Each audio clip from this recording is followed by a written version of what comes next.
Paz y bien.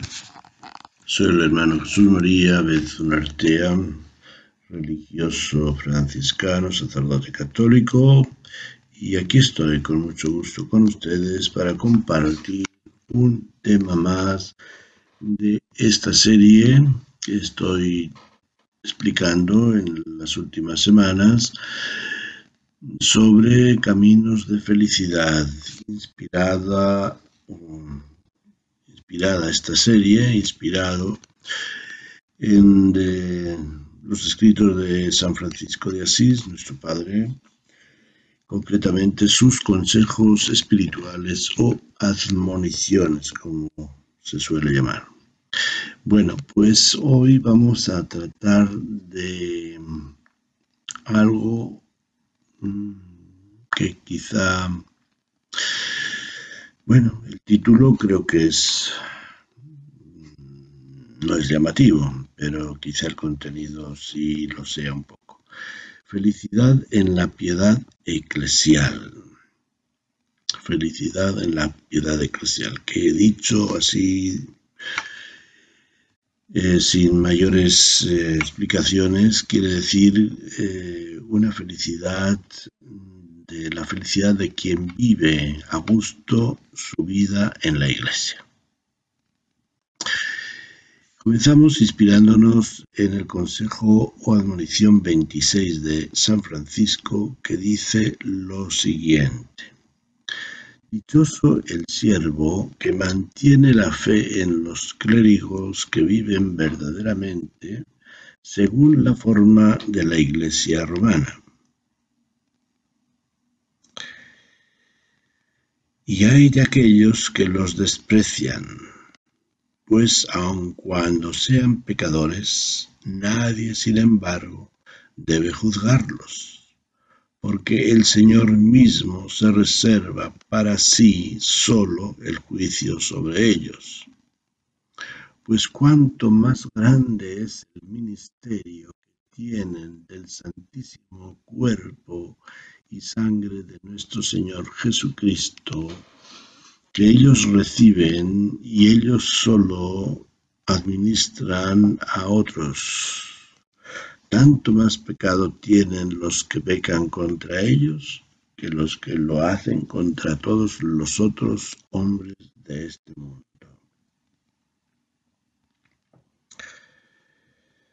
Bueno, el punto de partida sería la primera frase, encabezada por el dichoso. Dichoso el siervo que mantiene la fe en los clérigos que viven verdaderamente según la forma de la Iglesia romana. Entonces, podemos comenzar diciendo que San Francisco, en modo alguno, está defendiendo a los clérigos que no vivan fielmente su vocación, sino está hablando de aquellos clérigos que viven verdaderamente según la forma de la Iglesia romana. Y obviamente que hablar de la forma de la Iglesia romana quiere decir que se ajustan a las normas y espiritualidad que la Iglesia romana ha desarrollado y sigue desarrollando sobre la vida de los clérigos.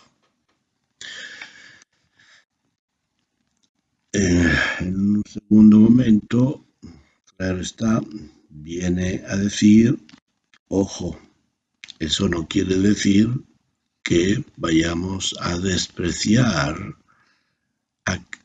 o juzgar a quienes no vivan así. Bueno, pues vamos a ver cómo desarrollamos el tema. Aunque el santo nos habla aquí de un grupo concreto de la Iglesia, los sacerdotes, y los sacerdotes que viven verdaderamente según la forma de la Iglesia romana,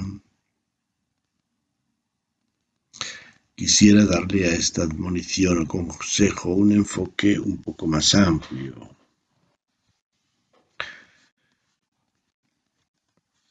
Como les he dicho en el título del tema, la amplitud es la piedad eclesial.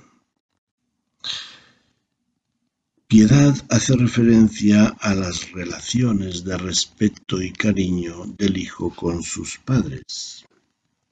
En este caso, a nuestras relaciones de hijos con nuestra madre, la Iglesia, nuestra madre espiritual que nos ha engendrado por el bautismo a la vida de los hijos de Dios.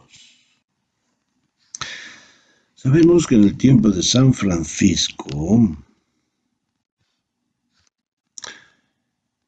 atención, porque no crean que en aquel tiempo todo era santos y santas, y ahora resulta que hayamos descubierto y hayamos pensado lo contrario. En aquel tiempo había un fuerte clamor en contra de los sacerdotes por la vida poco ejemplar de muchos.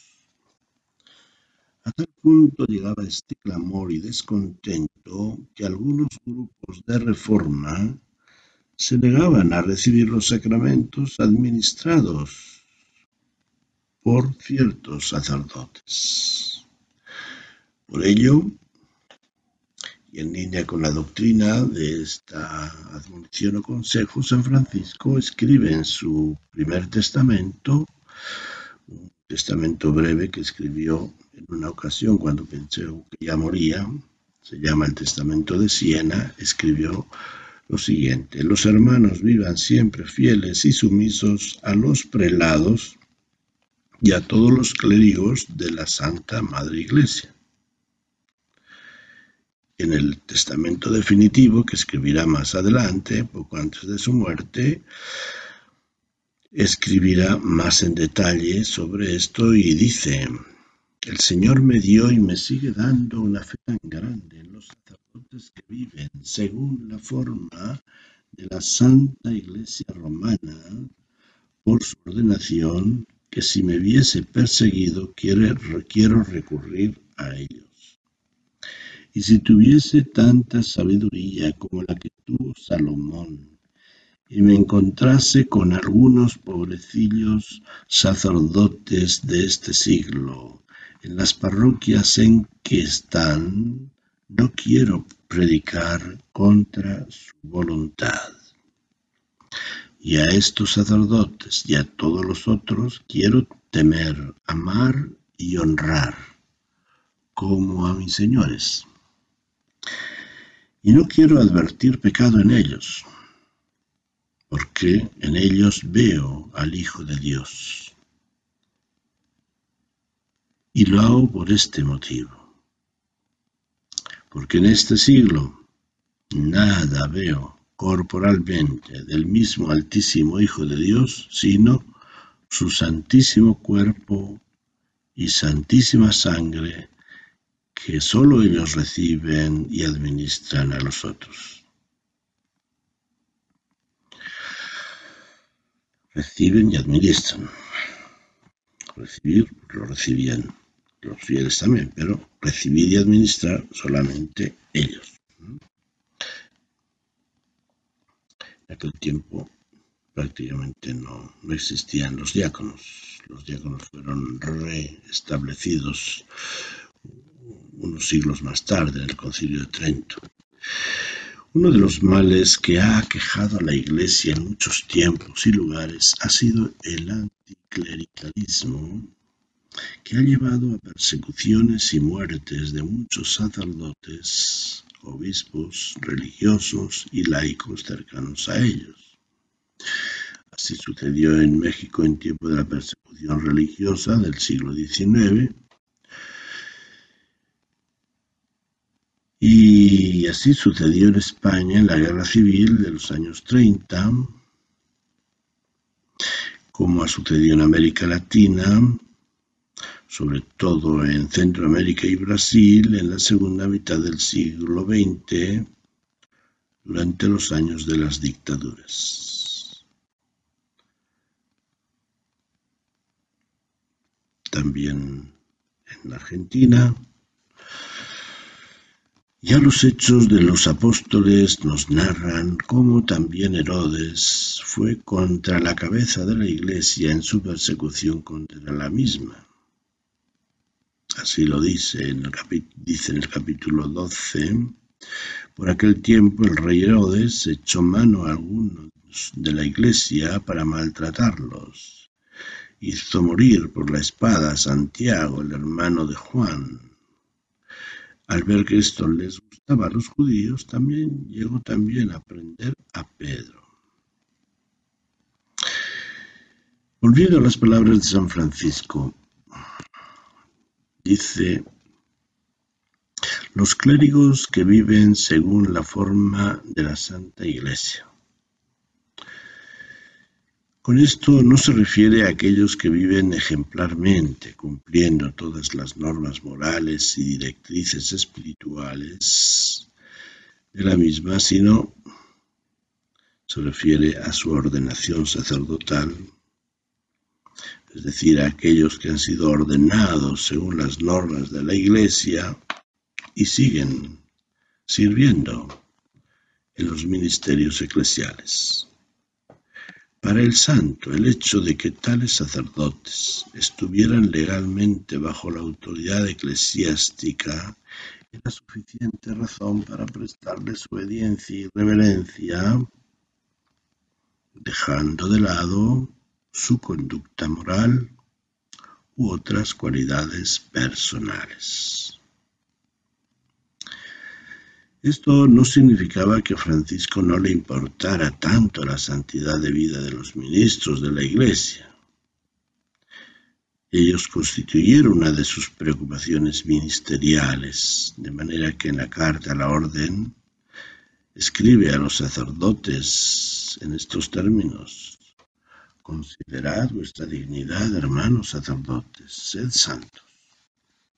Y así como os ha honrado el Señor, que es santo, por razón de este ministerio, por encima de todos, así también vosotros, por encima de todos, amadle, reverenciadle y honradle.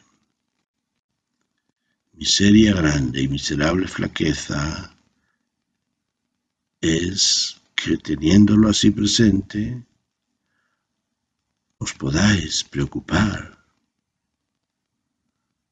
de cosas de este mundo. Tiemble el hombre todo, estremezcase el mundo todo y exulte el cielo cuando Cristo, el Hijo de Dios vivo, se encuentra sobre el altar en manos del sacerdote.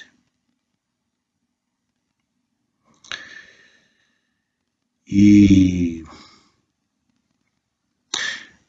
algo semejante escribe en la carta dirigida a los clérigos de la Iglesia, cuando ya en sus últimos años no puede salir a predicar. Dice lo siguiente, es un poquito más largo, pero merece la pena, porque vamos a ver en estas palabras cómo Francisco reconoce el lado admirable y el lado lamentable de la vida de los clérigos. Reparemos todos los clérigos en el gran pecado e ignorancia en que incurren algunos sobre el santísimo cuerpo y sangre de nuestro Señor Jesucristo y sobre los sacratísimos nombres y sus palabras escritas que consagran el cuerpo. Sabemos que no puede existir el cuerpo si previamente no ha sido consagrado por la palabra. Pues bien, todos los que ejercen tan santísimos ministerios, especialmente los que los administran sin discernimiento, pongan su atención en cuán viles son los cálices, los corporales y los manteles en los que se sacrifica el cuerpo y la sangre de nuestro Señor. Y hay muchos que lo abandonan en lugares indecorosos, lo llevan sin respeto, lo reciben indignamente y lo administran sin discernimiento. A veces hasta se pisan sus nombres y palabras escritas porque el hombre animal no percibe las cosas que son de Dios. No nos vuelven a piedad todas estas cosas cuando el piadoso Señor mismo se pone en nuestras manos y lo tocamos y lo recibimos todos los días. ¿Es que ignoramos que hemos de ir a parar sus manos? Bueno, en este texto se fija más en lo negativo, ¿verdad? Los anteriores ha puesto más de relieve el lado positivo de la dignidad y del misterio encerrado en los sacerdotes, y aquí nos ha puesto de relieve sus lamentables debilidades y lamentables condiciones en que se guardaban en muchas iglesias el sacramento de la Eucaristía. El santo, pues, no se hace ciego ante los males y defectos en la conducta de los clérigos de su tiempo. Sin embargo, en lugar de criticarlos a la espalda o negarles su piedad y respeto, les hace estas correcciones fraternas, recordándoles su gran dignidad y la grandeza de los misterios de los que son administradores en favor de los fieles. Pero nadie tiene derecho a juzgarlos, negándoles la reverencia que merecen por razón de su ordenación. Palabras del santo que subraya, por razón de su ordenación. Es a Dios a quien toca hacer esa calificación negativa de su conducta cuando sea necesario, como lo expresa el santo al decir: ¿es que ignoramos que hemos de ir a parar a sus manos? Por ello el santo recrimina a quienes se sientan con derecho a juzgarlos con estas palabras: ay de aquellos que los desprecian. Pues cuanto más grande es el ministerio que tienen del Santísimo Cuerpo y Sangre de nuestro Señor Jesucristo, que ellos reciben y ellos solos administran a los otros, tanto mayor pecado cometen los que les ofenden a ellos, que ofendiendo a todos los demás hombres de este mundo. El Evangelio nos había dado ya algunas sabias directrices al respecto. Lo que dice San Francisco, digamos que no es nuevo. Y a Jesucristo había dirigido palabras duras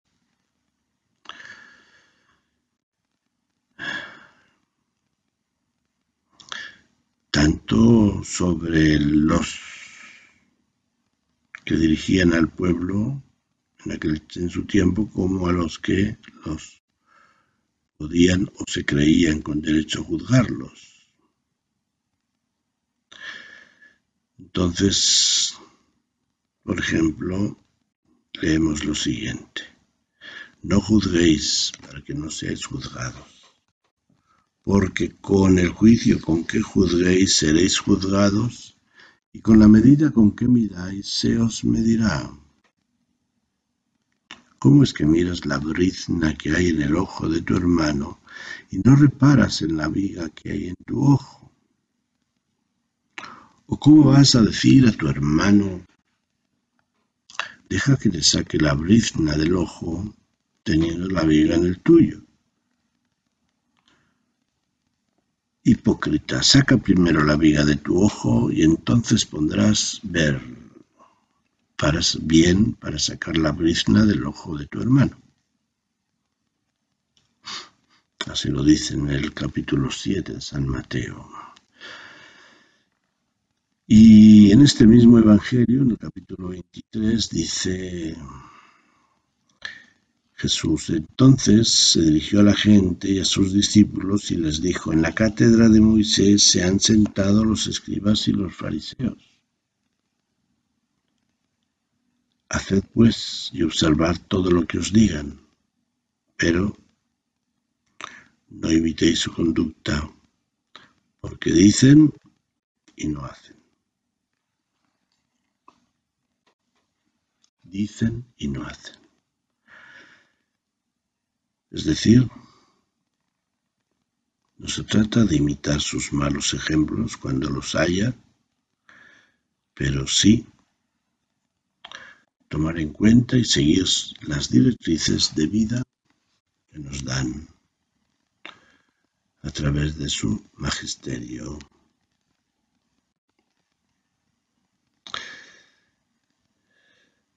Concluimos con una historia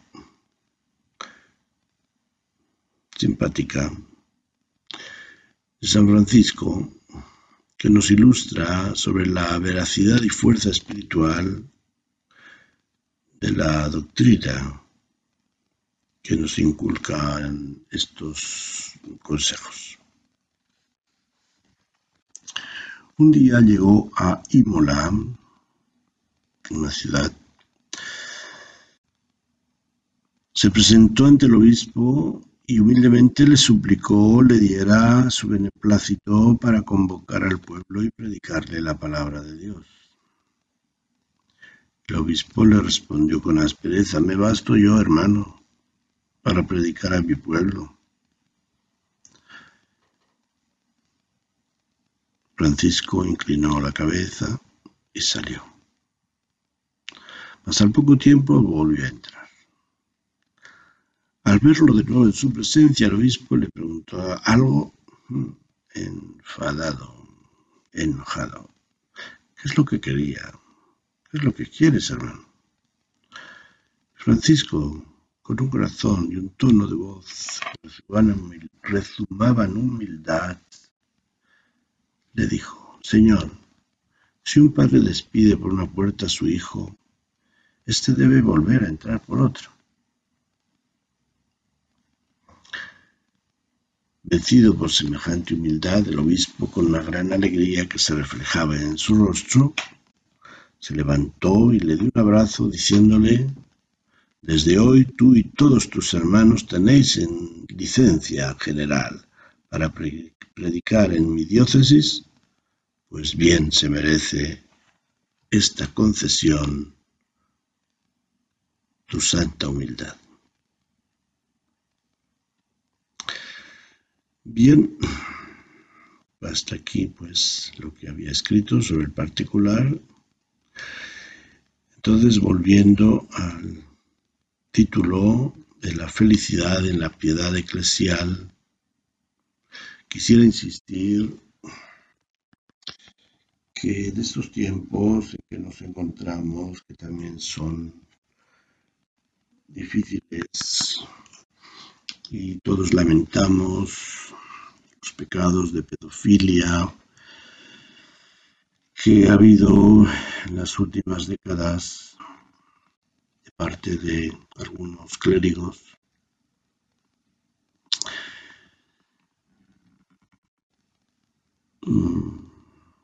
debemos de tener una mirada un poco más general para no dejarnos sumir por la tristeza, el desánimo y pensar que todos los clérigos sean igual, ni mucho menos. Sobre ello habló el Papa en alguna ocasión, diciendo como era un mínimo porcentaje en el mundo. En algunos países se han dado más casos, en otros menos y en otros ninguno. Entonces, Lo que sí tenemos que ser es críticos, porque los clérigos, concretamente los sacerdotes que sirven en nuestras iglesias y parroquias, son hombres, son seres humanos con limitaciones. Claro que ciertos pecados, como estos de pedofilia, son vergonzosos y van totalmente en contra de lo que es la responsabilidad de un sacerdote. El Papa considera estos pecados como traición al estilo de Judas, porque hemos sido llamados a ser las personas de confianza de la Iglesia para todos, pequeños y grandes, niños y ancianos, hombres y mujeres, y resulta que algunos han sido todo lo contrario. Han traicionado esa confianza y han sido ocasión de escándalo y también de pecado. Por ello, he dicho, tenemos que ser críticos para distinguir la paja del trigo. Jesús dice en el Evangelio como la paja será quemada y el trigo será guardado en los graneros. No barrer parejo con todos y menos apartarnos de la Iglesia por el hecho de que haya habido estos escándalos, por el hecho de reconocer que los sacerdotes no vienen de Marte ni de ningún otro planeta celestial, sino que son seres humanos que vienen de nuestras familias, que, claro está, que reciben una preparación muy larga y adecuada para vivir su ministerio, pero, la tentación está a la puerta, está al acecho y desafortunadamente, por razones a veces humanas y a veces por otras razones que tienen que ver con la propia espiritualidad, que se descuida, que no se cultiva adecuadamente, pues se dan esas caídas que arrastran a otras personas y qué vergüenza. Por eso en esa mirada crítica sí conviene ver lo positivo que hay en la Iglesia, en los ministros, sabiendo que son mayoría los que nos dan buenos ejemplos y son minoría los que han defraudado la esperanza de la Iglesia y la han dañado gravemente con su conducta.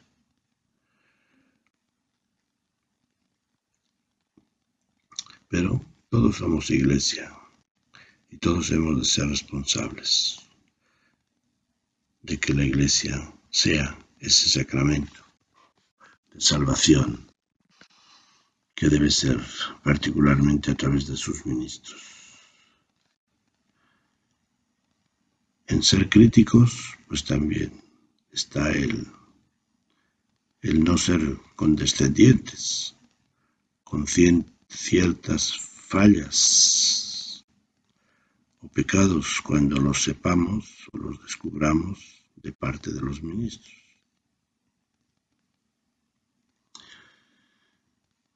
Bien, Pues creo que con esto es suficiente por hoy para nuestro tema. El Señor los bendiga y les dé esta felicidad de vivir su vida cristiana, su seguimiento de Cristo en nuestra Iglesia católica, que es una, santa, católica y apostólica. Paz y bien.